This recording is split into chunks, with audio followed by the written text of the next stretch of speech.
to by Modell. One of the greatest knockouts you'll ever see. Incredible. Oh, and down goes Gamboa. Whoop, there it is. Oh, you can't get that.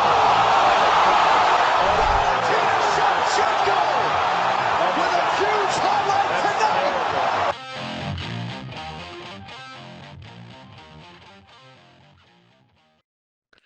Brawlers, what's up? It's Throwin Hands. It's me. It's Toby. Great event this week. I'm excited. It's the one fight I've been looking forward to for a very long time.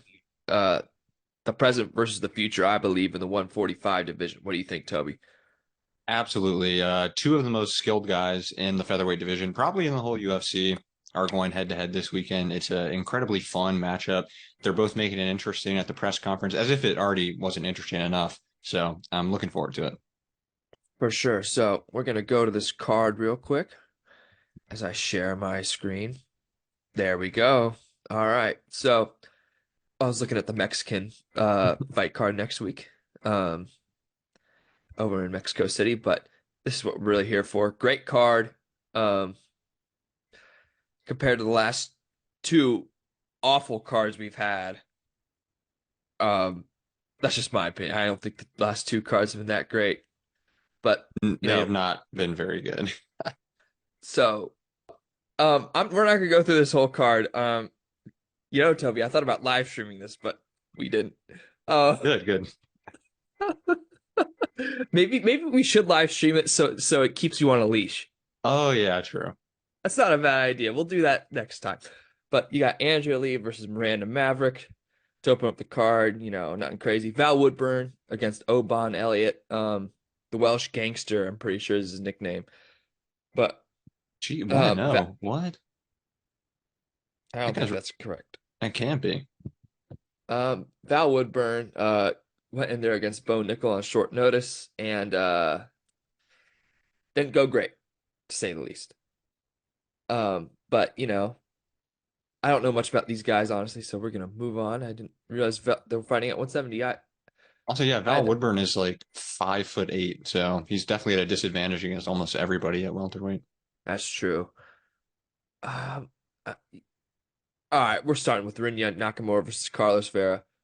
I am a Nakamura supporter through and through. I don't know about you. I think this guy could be the future at 135 with his wrestling pedigree. There's Marab and Cejudo, but outside of that, when it comes to wrestlers, there's not too much there at 135, and as Aljamain has moved up. I see this being an easy one for Nakamura to win, man. What do you think? Yeah, I mean, Carlos Vera, I really don't know anything about the guy. Like, no disrespect to him. I just don't know any of his background. Nakamura, he's a hyper aggressive grappler, and he's got a lot of knockdowns, even though he's not really a striker. He hits hard, and he's just super, super aggressive. He's a fun guy to watch. So yeah, I'm looking forward to this fight, and I think he's probably going to tear through this guy in like a round or two. Yeah, I agree completely. I think he's like minus 1,400 right now. Oh, yeah. minus 1350. Yeah. Put everything you own on Rinya Nakamura, and I think you'll be okay. So, some recent developments in this fight. If you're listening to this, I literally edited it and put it out immediately after I was done. So Marcos Rogério de Lima was gonna fight Justin Tafa. However, Tafa got hurt within the last few hours prior to the weigh-in or something. So his brother is stepping up and in. That's fun. This is not the guy I would want to go in against on 24 hours notice. Rogério de Lima is not the best in the world, but he's really good. That Derek Lewis thing, that happens. It's not common, but it could be interesting. What do you think? Yeah, I mean, this is just a battle of two really big, strong guys. Hopefully, someone gets a knockout here. I'll probably lean to Lima just because he had a full training camp and he is powerful. He's actually got pretty decent cardio for his size. Like you wouldn't, you look at him and he looks like a giant peanut or something, but he actually is fairly well conditioned guy, and he hits hard. So yeah, I'll probably go with the Lima on this one. Yeah, I will too. There was a time Toby, where a lot of people thought Mackenzie Dern was next up. So I did. Oh, you were one of them? Well, I do. Well, I liked her fight. I remember watching her fight with Tisha Torres, where she did a back take by like kicking off the fence and flying through it the air, and it was really cool. And I was like, man, she's got great subs, and she's working her striking with Perillo. And then I saw her last fight, and I was like, okay, maybe she is not with Perillo. Apparently, I mean, I don't know what they've been doing to her striking, but I it don't know looked what's been horrible. going on with that team because I heard Perillo closed the gym. I heard. Let's see where she's at. Uh, whatever this team Megaton is. Diaz. Yeah, I don't know what that is. Oh, I guess it's her dad's camp. Hmm. Oh, Wow. Wellington Diaz. Oh yeah, that is Yeah. Yeah. Seventh dude. degree coral belt. Good Lord. Yeah, That's like the highest belt you can get. let's see what we got here. It's currently a coral belt under Hoyler Gracie. Jeez. Yeah, this dude is don't let if you see this man in the street, do not let him put his hands on you. I repeat. Spam knees is what I would do. No, I wouldn't even get that close.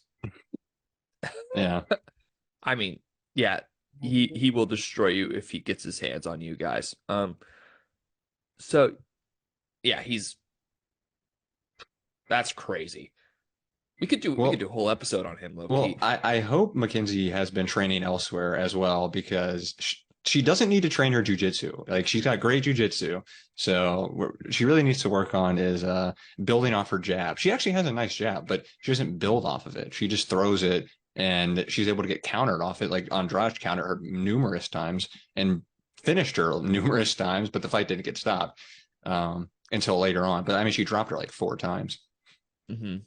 So Yeah, yeah, weird. Yeah, it doesn't say where her team is, so um, yeah, she's got to work on her boxing because, and I don't get why she tried to get in there and piece up Andrade on the Andrade, it feet. makes no sense. I mean, and Andrade has really good jiu-jitsu too. But anyway, Lemos, um, is this her first fight back since the title fight? Yeah, it It is. is. It is. That was a beatdown.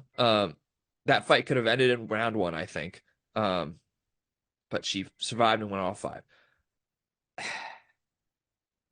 Lemos has decent straight punches, and if Mackenzie Dern can't get it to the ground, I could see Lemos knocking her out again. Honestly, well, not get. I could see Dern getting knocked out again.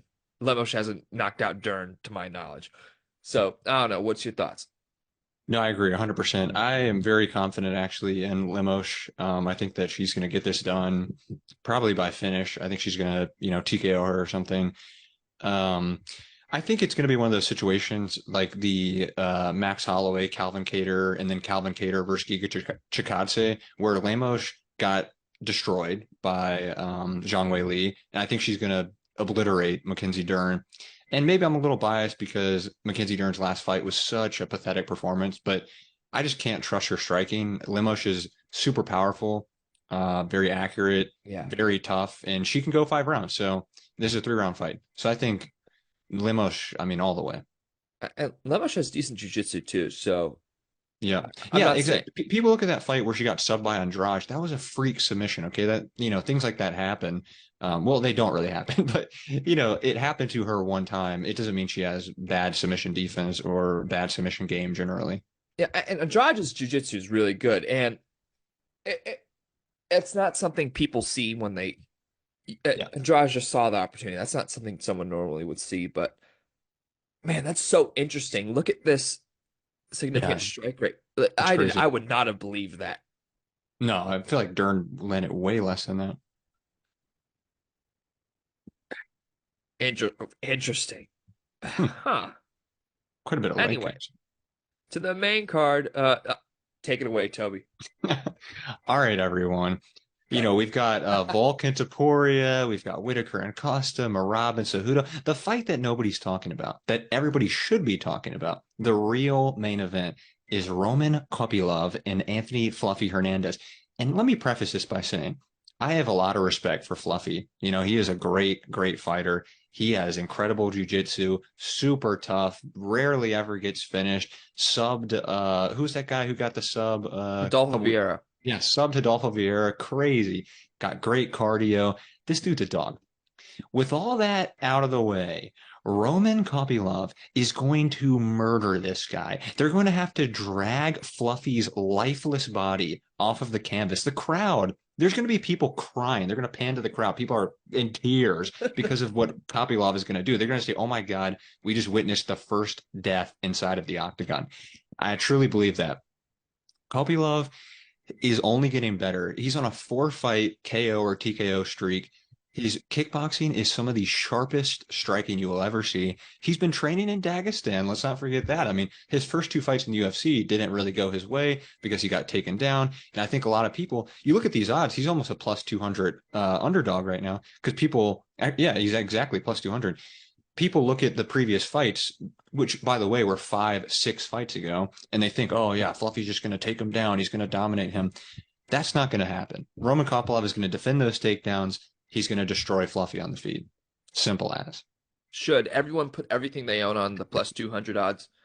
I don't recommend doing that. That's no betting advice for me, but I will be doing that. So, okay. I think Kopylov wins too. Although if Hernandez gets his hands on him, I'll be interested to see how Kopylov does. yeah. Now, I will say, if he does get him to the ground, it's, it's going to be a bad situation, but let's I just like hope Fluffy it a lot. doesn't happen. No, I do too. I do too.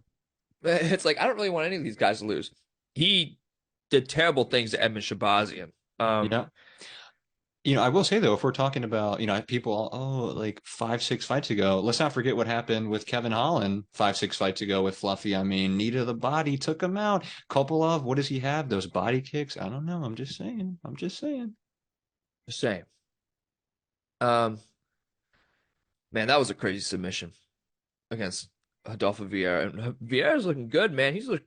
Since that fight, he's really turned it on. Yeah, he has. And I know I lost to Chris Curtis. I'm not even going to get started on Chris Curtis because I'm just going to get mad. Honestly. Anyway, Rob Dvalishvili versus Henry Cejudo. Cejudo, arguably the greatest combat sports athlete of all time. Olympic gold medalist, bantamweight gold, flyweight gold, versus the takedown spammer Merab Dvalishvili. I like Merab. I like the dude. The dude seems cool. I want to hang out with him. If you've seen any video of him on the internet, he's climbing up poles in a tent. He's diving into ice. He's getting revenge on the ice that cut him. I mean, this guy's he's not normal in the best way possible, and I love him. I think he's hilarious. If anybody's gonna be able to counter the wrestling of Dvalishvili, it's gonna be Cejudo in this division as of right now. Maybe we'll see Nakamura in the future. I'm interested to see how Dvalishvili deals with Cejudo's stand up, because I think Cejudo definitely has the advantage in the stand up. This is really interesting. I don't know, man. Yeah, I mean, for me, I think I'm leaning Merab on this one because throughout Cejudo's career, we've never really seen anybody just spam takedowns against him, which is obvious because he's an Olympic gold medalist in wrestling. And so people naturally think, well, there's really no point to wrestle this guy. That's not Merab's mindset. I guarantee you that is not his mindset. He is going to come in there. He's going to implement the same exact game plan that he did against Petr Yan. He got, 49 takedowns in that fight? Something ridiculous like that. 49 attempted takedowns. Or 49 attempted, yeah. Sorry, but he only landed 13 or something? We can look. But regardless, he is going to wrestle the crap out of Henry Cejudo here. And personally, something that I think should be kept an eye on is Cejudo's cardio. This guy was not in the greatest shape for quite a while. He was retired and he was doing his own thing. So Dvalishvili landed 11 of 49 takedowns. But yeah, I think Cejudo gets the win, honestly. I think Cejudo's striking is going to make the difference in this fight. Rob can box. However, if Rob can't get it to the ground, I don't see it going too well for him. Yeah, So, no, I mean, I think that's a fair point. I think Cejudo, he's a great striker. Got a nice flowing karate style, but I just don't think he's the same guy as he was. That last performance against Aljo, I know a lot of people thought he won that fight. I thought Aljo won pretty clearly. I thought that Cejudo really didn't look that good, but yeah, I thought Cejudo won. That's for another day. Um, I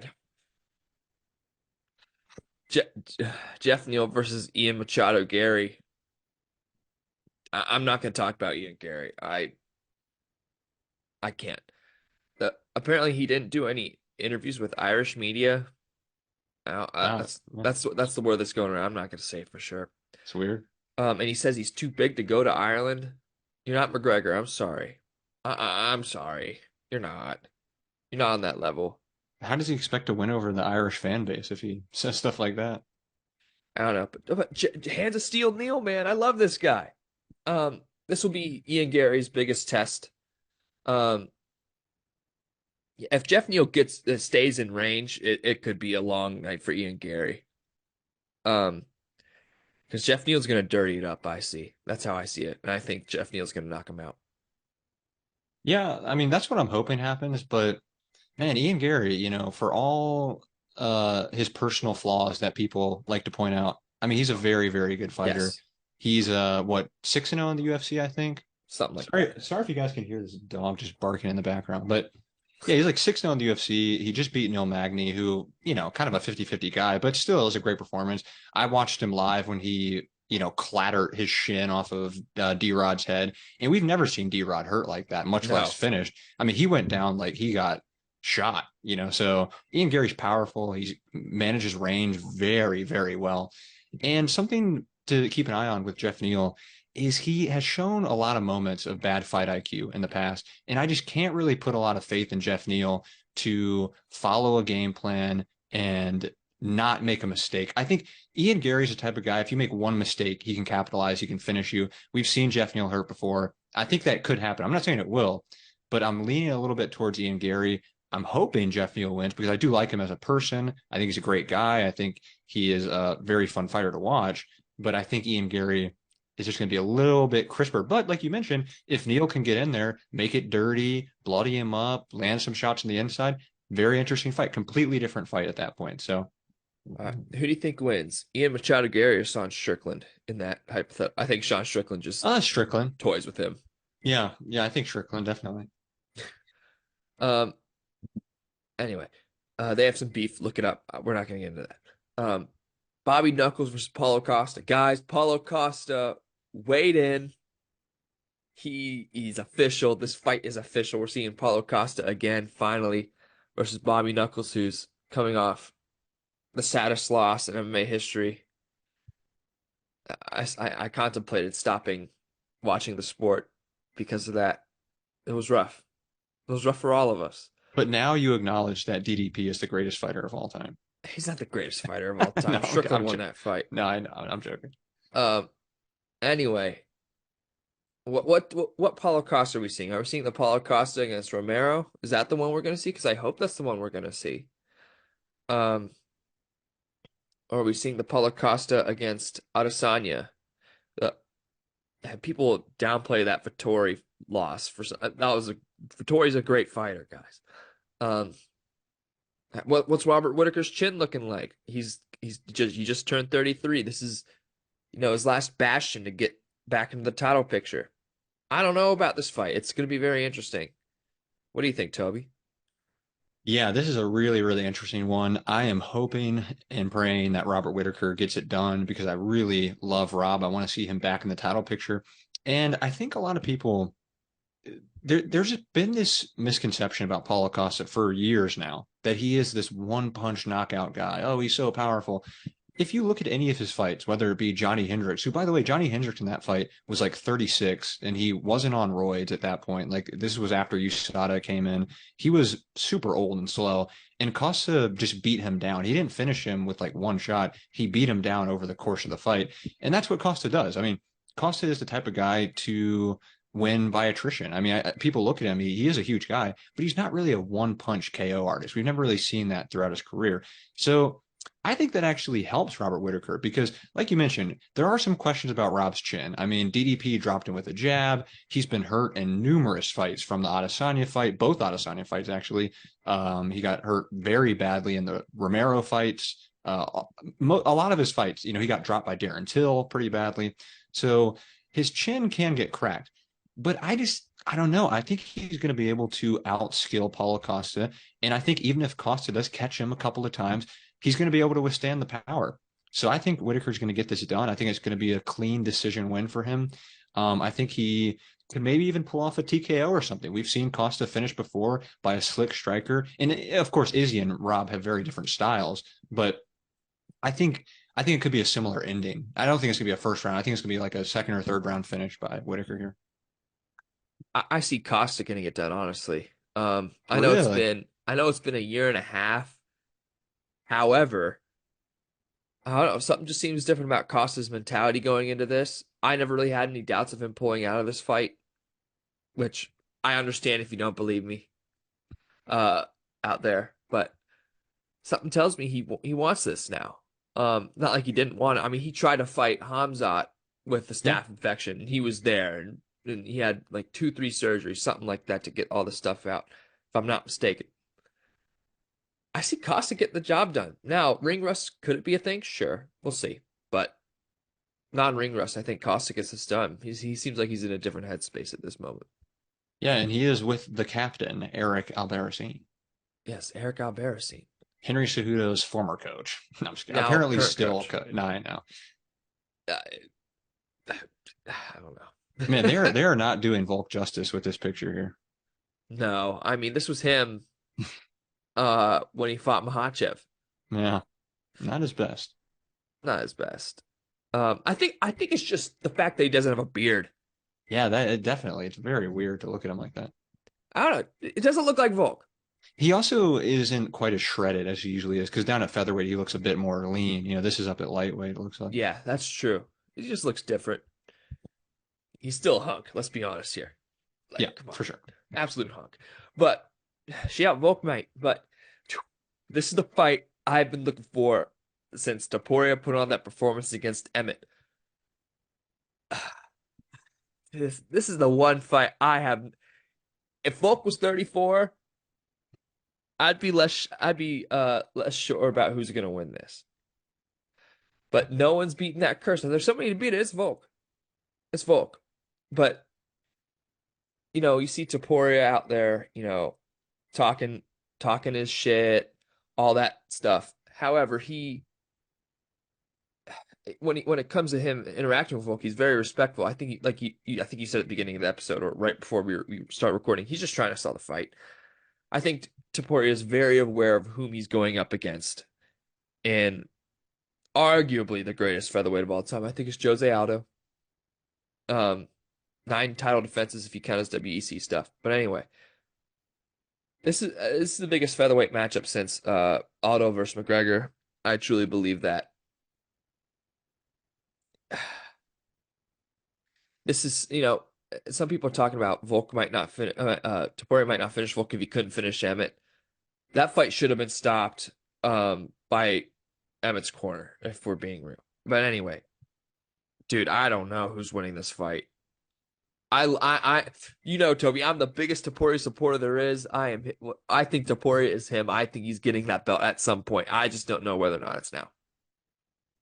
Yeah, I mean, this has got to be one of the toughest fights to predict in a long time. I mean, both these guys are incredibly well-rounded, and we really don't see much of the jiu-jitsu game from Volk, though, but we know that he's got great submission defense. We saw that in the Ortega fight.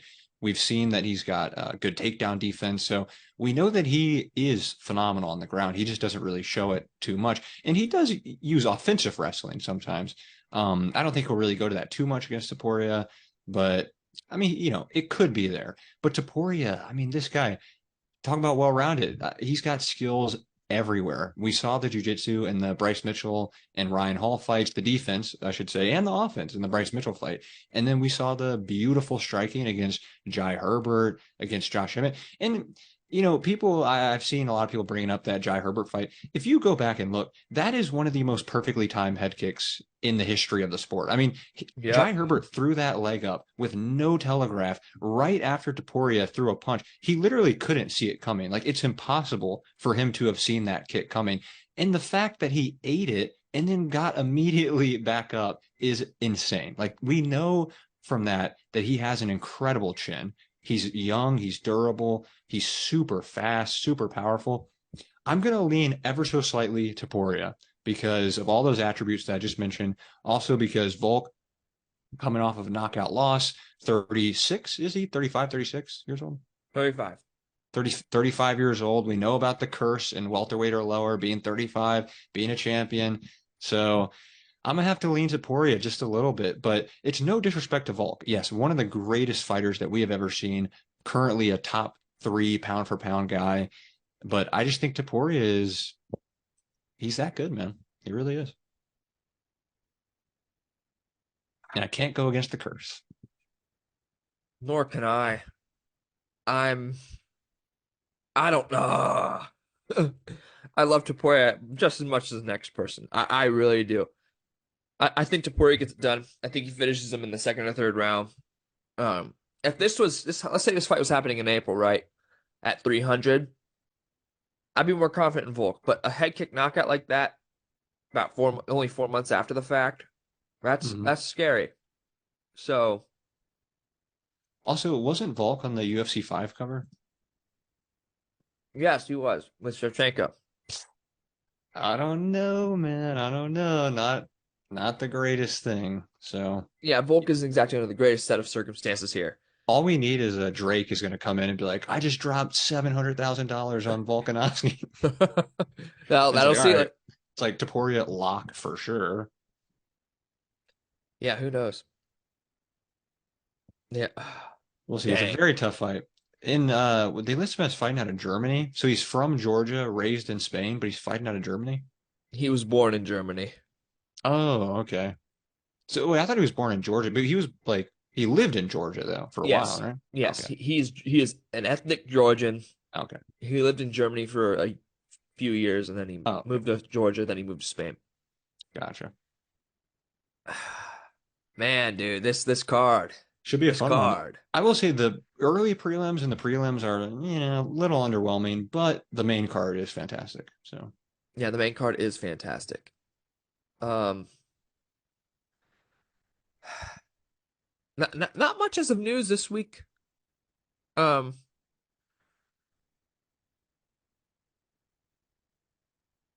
yeah, I haven't seen um a whole lot.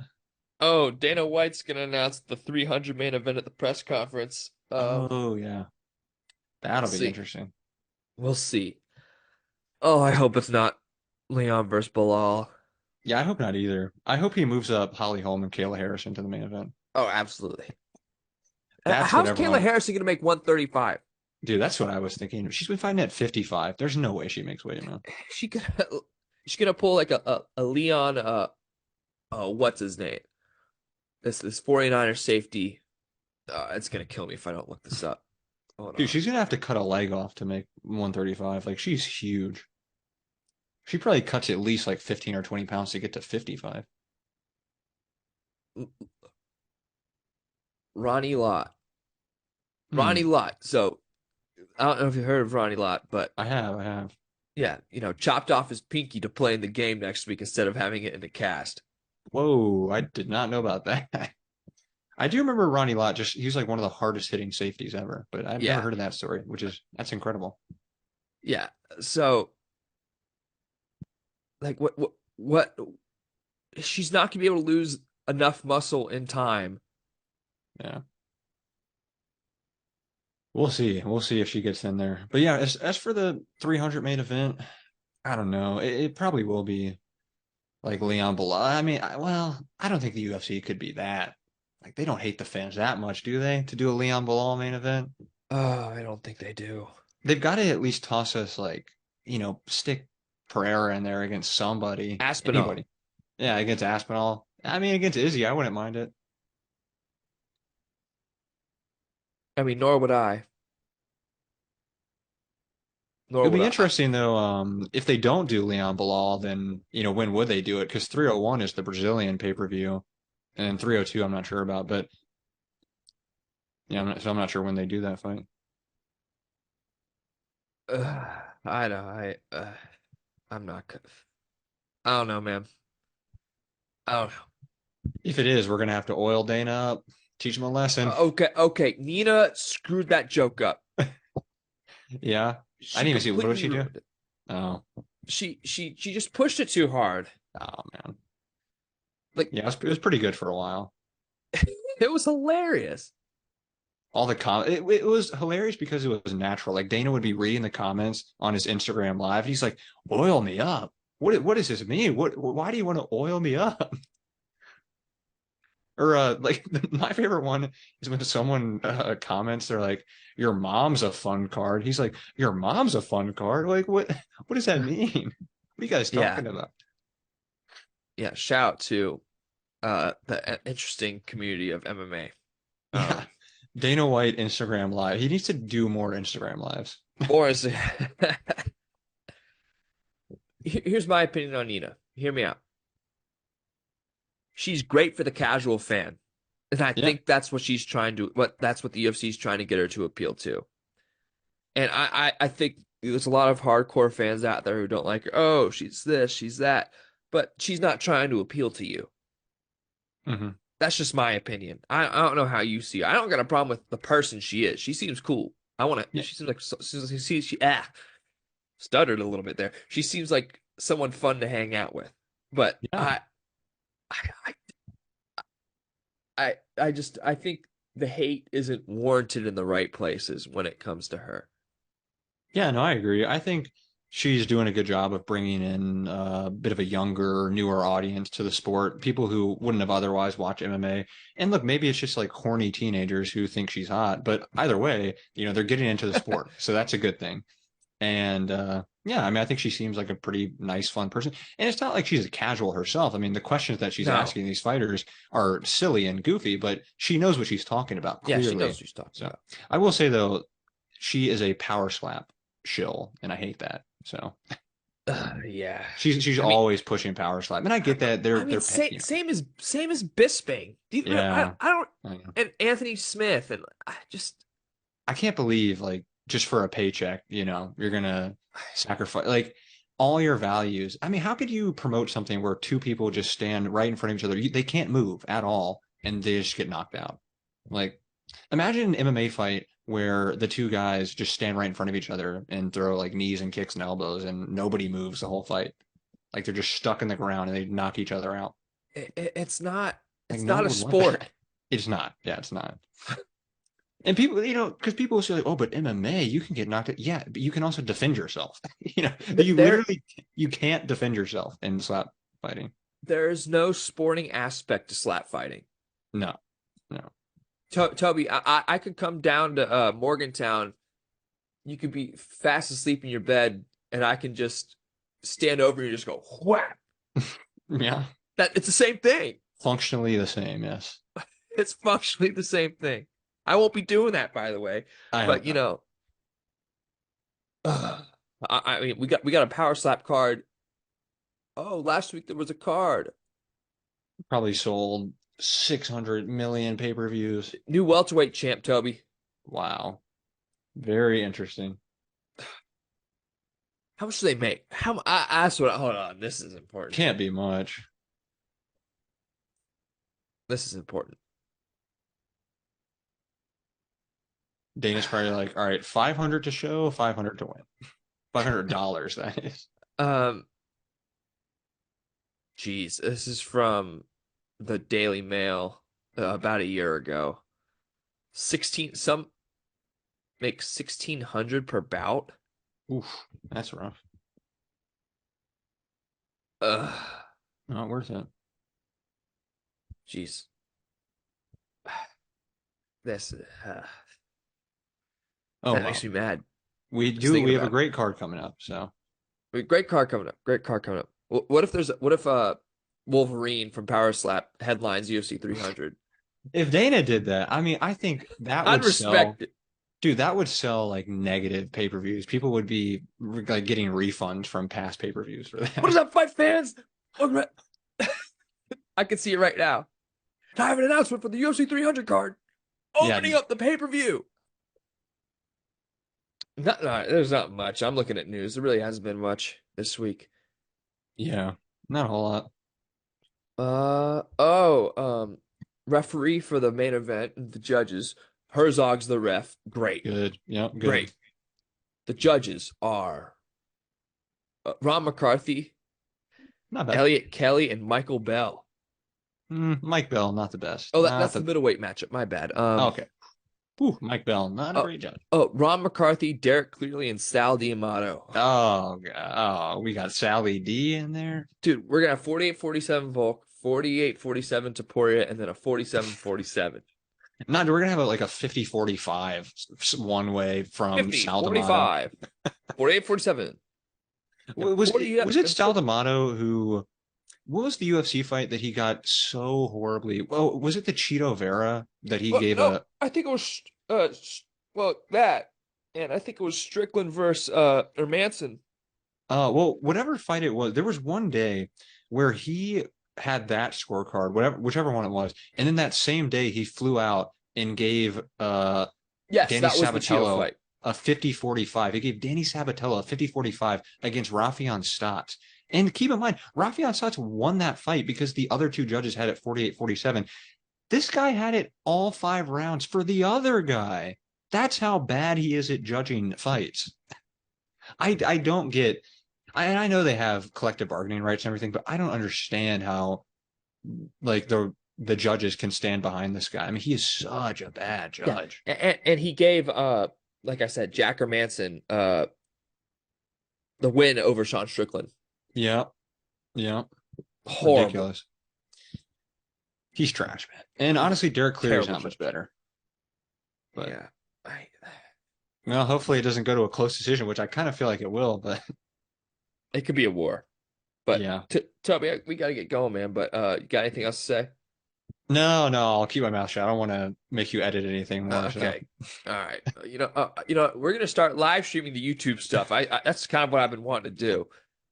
Toby, so you gotta watch yourself. Yes. I can. I can do that. Okay. Peace out, y'all. Peace.